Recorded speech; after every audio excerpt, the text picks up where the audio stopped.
girls shopping in Kyoto. They all dress the same. They go through whole phases. This was a couple of years ago. They're all wearing short denim skirts, boots, imitation fur collars, and they've all got mobile phones in their right hand. It's like twins everywhere you go. But it's the light. I position myself in the street at night where I knew they'd walk into a pool of light. Tokyo, deliberate blur. It's actually pin sharp. The lights from the car headlights put this tungsten orange light onto the skirts and just make the picture work, apart from the lights being streaked in the background. Leicester Square at night, girls on the Raz. This was taken with an f1.4 lens. They didn't see me, I don't think. But it's the lighting again, it just works. It's under street lights. But you have to position yourself under street lights. This is on a boat in Japan, again under just what light was there. And this was a difficult picture to take because this was in a river. They were carrying this thing called a mikoshi, and there was these braziers down each side of the river. So I positioned myself. I waited about 2 hours to take this one picture. And I knew that if I exposed with the flames inside, I wouldn't get the picture. So I had to work out the exposure, pan back and shoot. On a stage, if you ever get the chance to go on a stage, go on it. You can see the light is picking up in the haze in the air. Dance again, you can't position yourself, but you just have to be the timing again and the gut instinct and making the light work for you. This was a terrible little club in Kyoto, and it was lit by a couple of 40-watt lights. I pushed the camera as far as it would go. I got horrible colour and very grainy pictures. I turned it into black and white. Hey, suddenly it's art. But it starts as a travel picture.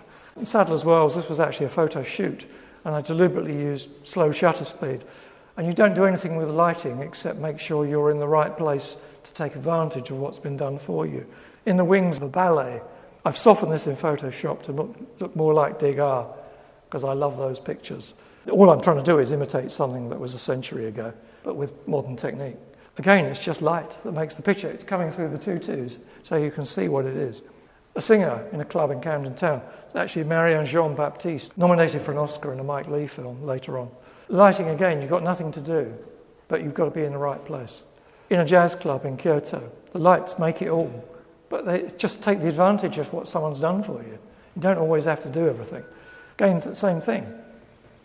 Apples, simple pack shot. You do lots of pack shots, just a couple of apples, but I used a reflector to push some light into the shadows.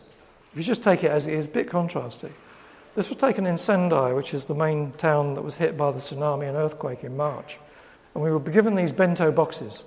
And I said, oh, that looks lovely. Let's not eat first. So I set it up on the table. We carry a piece of black cloth, put it on a chair, put a bedside light over the top, a 60-watt bulb, and I taped a newspaper on the tripod.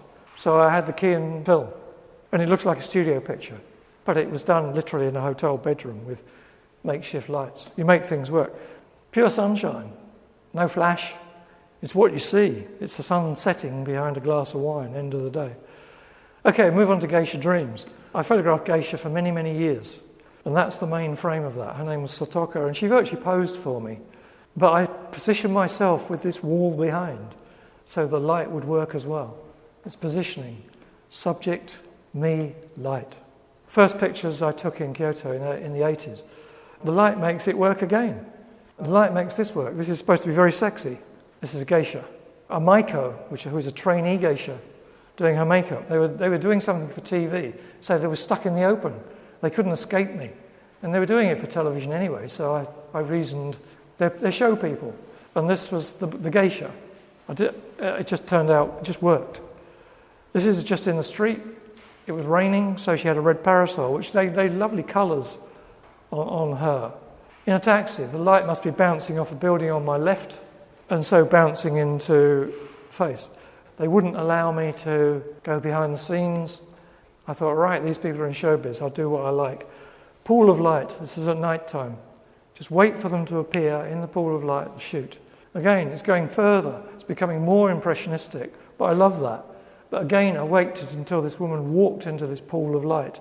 Again, she walked into a pool of light. Again, I set it up so she walked into a pool of light. It's positioning yourself as much as the actual lighting that's around. Again, I knew she'd walk in, I knew she'd be in shadow, but just by chance, the obi, which is the long sash, which is covered with gold thread, just happened to swing and pick up the light. Could have swung the other way, it would have been black. So the light has made that picture by chance. Again, I stood at a junction of these little streets and the light was coming in from the right. Even more extreme, totally artificial light, very slow shutter speed. But I was creating these impressionist pictures. Again, even more impressionist. But the light, again, makes the picture. And that's very obvious that I've waited until this woman came into this pool of light. And again, two geisha and a maiko, very soft in the background, walking into a pool of light. Again, walking into a pool of light. Again. And this is my book that I've written, which is nothing about photography, but is about television camera work. And I created that picture from just a cameraman I shot who I knew on the South Bank. He was shooting something for the BBC. Got it home and I thought, that will make a jacket. That'll make the book jacket. So I turned it into a silhouette, and the background was totally created in Photoshop. There's nothing in that picture but an outline and Photoshop.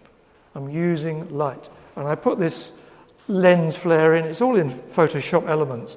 I only use elements. I don't use all that expensive stuff. Thank you very much.